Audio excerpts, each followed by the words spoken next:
unifying all Filipinos.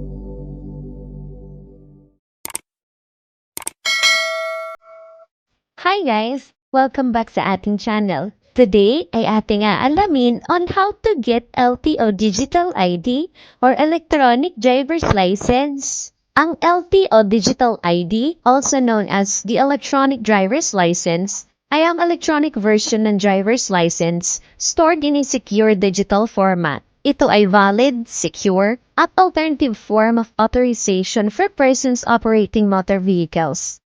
Bilang counterpart sa physical driver's license cards, traditionally ito ay nakaprint sa plastic cards. Ngunit ang EDL ay now available sa public. Ito ay stored, viewed, at ma-access via LTMS portal online using your electronic devices. Bukod sa purpose nito as a temporary digital driver's license, ang EDL ay ginawa to replace the paper-based official receipt na nag-serve as temporary DL. It contains a unique QR code na pwede iscan ng mga law enforcers to authenticate and document in the event na kayo ay mahuli. Watch this video until the end to know more on how to apply an electronic driver's license. Ang EDL ay working since 2020, supposedly for the planned eGov Super App na dinidevelop ng DICT.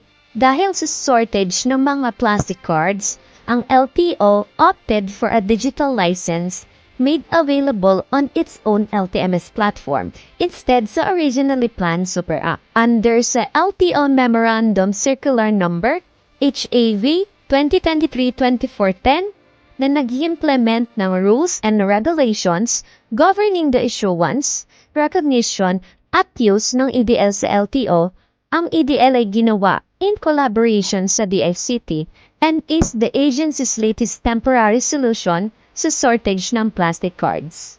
Benefits of having electronic driver's license. Holders of EDL shall be accorded ng parehas na privileges at responsibilities na available sa holders ng physical driver's license tulad ng mga sumusunod. Ang EDL shall serve as a valid authority or identification. Ito ay alternative form ng authorization to operate a motor vehicle subject sa restrictions specified sa inyong mga lisensya.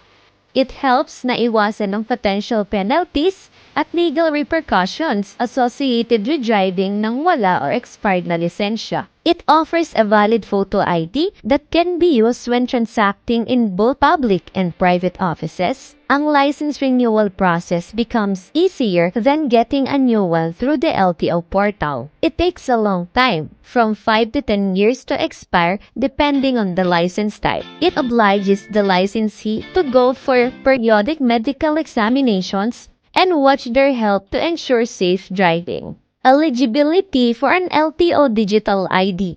Only holders of valid driver's license issued ng LTO shall be given access sa EDL module. Ngunit, bago ka makakuha ng driver's license, you not only need to pass ang LTO driving assessments, but also satisfy ang following qualifications na makikita mo sa ating screen.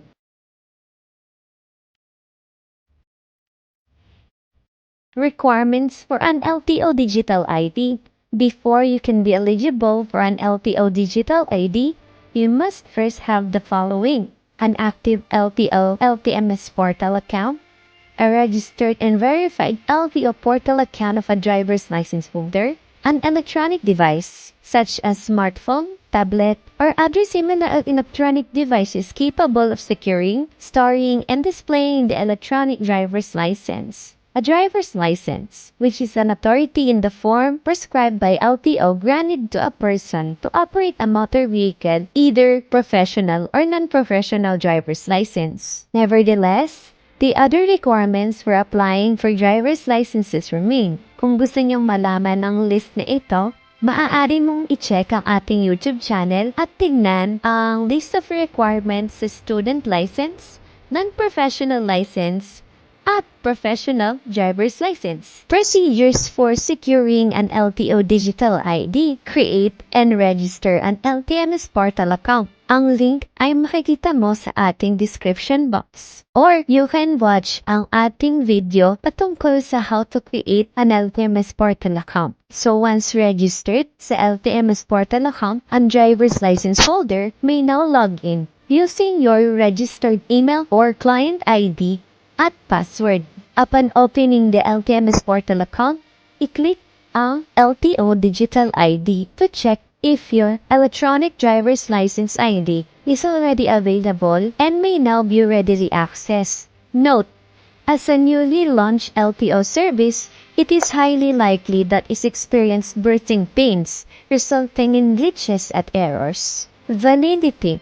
Ang validity ng inyong mga lisensya ay nakadepende sa license type at instance ng license issuance. Ngunit, maaari mong tingnan ang ating mga video sa ating channel patungkol sa student license, non-professional driver's license at professional license upang malaman mo ang validity ng mga nasabing lisensya or permit. Fees.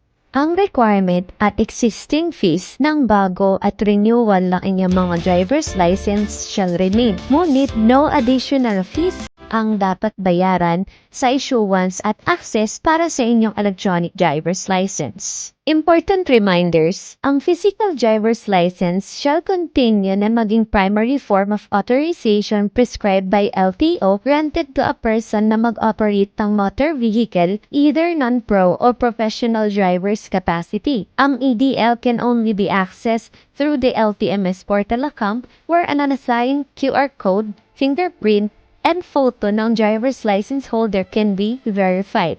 Ang gumagamit ng EDL have the same privileges at responsibilities tulad ng sa holders ng physical driver's license. Ang EDL will also serve as a valid form of authorization and identification recognized by LTO enforcers. Walang additional fees sa issuance or access sa EDL when presenting as alternative sa physical driver's license cards to any LTO law enforcement officers or deputized agent. Pictures or screenshots shall not be recognized or accepted dahil may verification feature sa app that helps the authority to ensure ang authenticity ng EDL presented during apprehension. Failure to present ang EDL through LTMS portal account will be charged with a failure to carry a driver's license. Ang Management Information Division sa Central Office ay in charge of ensuring na ang EDL ay readily accessible sa portal ng account holder at all times. Ang verification at authentication ng EDL